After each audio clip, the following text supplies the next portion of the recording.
শুভ দুপুর। দেখো বন্ধুরা, আমি এখানে চচ্চড়ি রাঁধছি মিষ্টি লাউয়ের ডোকা দিয়ে, ডাটা দিয়ে, আলু দিয়ে। দেখো এখানে চচ্চড়িটা রাঁধছি। তো এখানে দেখো লাউয়ের একটা সবজি বানাচ্ছি, এখানে ভাতটাও বসিয়েছি।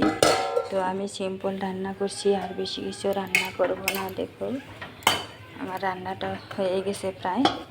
তো বন্ধুরা, কে কে মিষ্টি লাউয়ের চচ্চড়ি, মিষ্টি লাউয়ের ডুগার চচ্চড়ি খেতে ভালোবাসো, তো চলে এসো বন্ধুরা। তোমাদের সঙ্গে পরে শেয়ার করব আরেক ভিডিওতে। তো এখন রাখছি। দেখো খিড়কিটা লাগিয়ে দিচ্ছি, কারণ এখান দিয়ে বান্দর ঢুকে পড়ে। আমাদের এখানে অনেক বান্দর আছে। এটা ছেলের জন্য রাখছি বানিয়ে। তো এখানে রেখে থুয়ে থুয়ে আমি কাজ করি। তো আমার ছেলের ধরার মানুষ নেই, তো তাই এখানে রেখে আমি কাজ করি।